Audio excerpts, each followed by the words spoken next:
Hi guys, the purpose of this short video is to provide you with an explanation of the group sense making process so that you've got something that you can refer back to, and if you're unsure you can just come back and work your way through the process just to make sure you're comfortable with what it actually is you're being asked to do.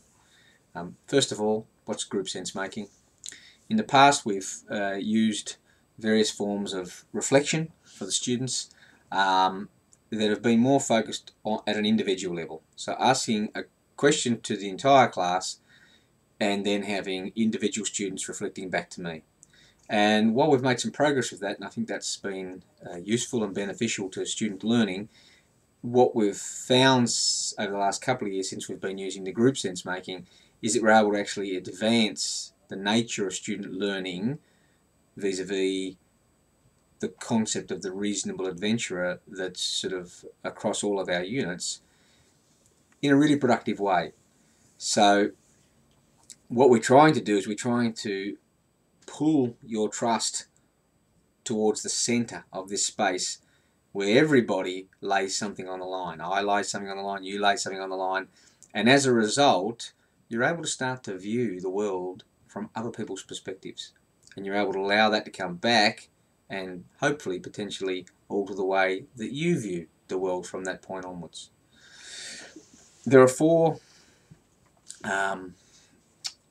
distinct phases to the process of group sense making. The first one is I'm going to introduce you to a situation statement.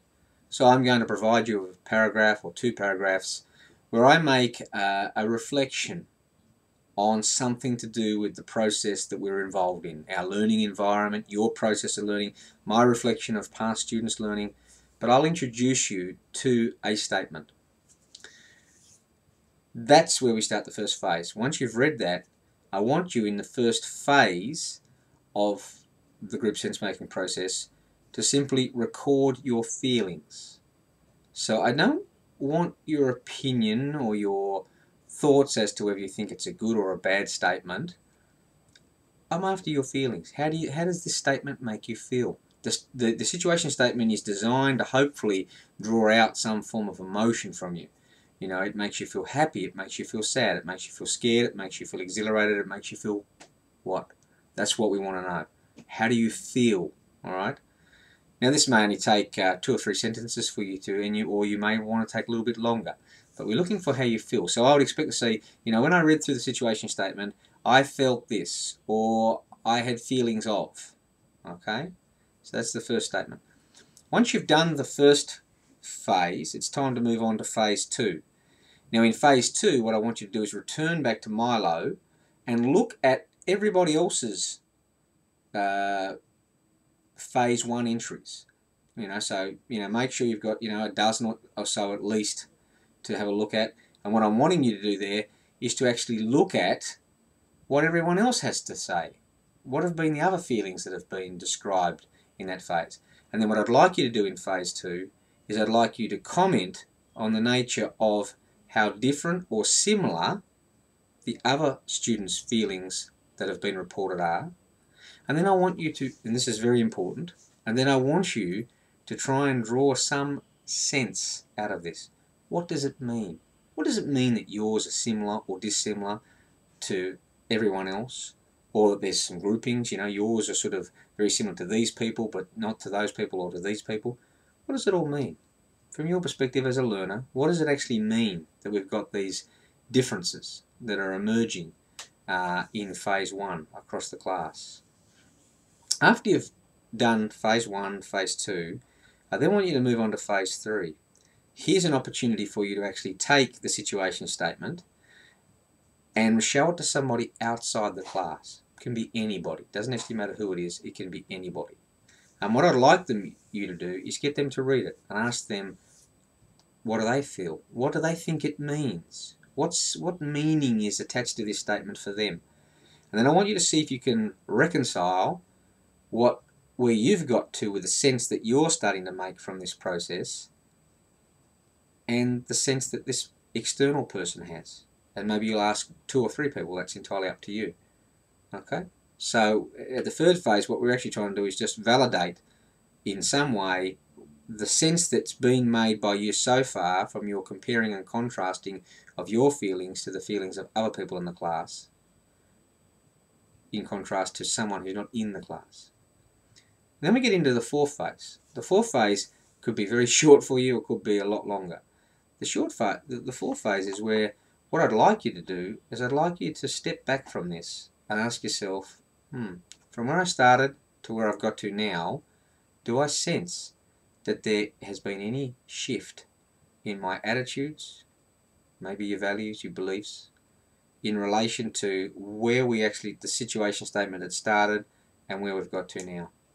You may decide that there hasn't actually been any shift in your values, attitudes or beliefs, in which case you'll just simply say, I hold the same feelings in relation to the statement now as I did when I first read through it. Or perhaps you've been influenced by your exposure to the other students' views and or those of the external person that you've interacted with in phase 3. If you have had some alteration, as slight as it may be, I'd like you just to explain that. What have you observed about your feelings and attitudes in relation to the entire process now that you've actually finished it? And that's it. So we've got 4 phases. Okay? 1, read the statement and report on your feelings. 2, look at everyone else's feelings, compare and contrast them, and come to a conclusion as to what it actually means for you. 3, take that sense of meaning that you've identified, and take it outside the class with a situation statement, show it to somebody else, and see if you can get any validation of the sense of meaning you're attributing to this process and somebody else's. And lastly, provide a summary on the extent to which you have or haven't noticed any shift in your values, attitudes, or beliefs. And that's pretty. And as you get practice at this process, it's very quick. You can do this very quickly. Try not to think too much and too long and hard about it. Just let the process go. Most importantly, no one's sitting in judgment of you as you go through this process. Right? Your feelings, your attitudes, your thoughts, your beliefs, they're not being assessed in this process. It doesn't matter how similar or dissimilar they may be to other people in the room. What's being assessed is your following of the process. Did you identify the feelings? Did you compare and contrast and achieve some sense of meaning? Did you get some external validation? And did you provide a summary of whether there was or wasn't any change in your attitudes, beliefs, and values? Okay? So, trust the process, let the process run, and let's see where we get to. Good luck. If you do have any questions or queries, obviously email me or contact me through one of the other various ways. Good luck, and I look forward to reading your reflections.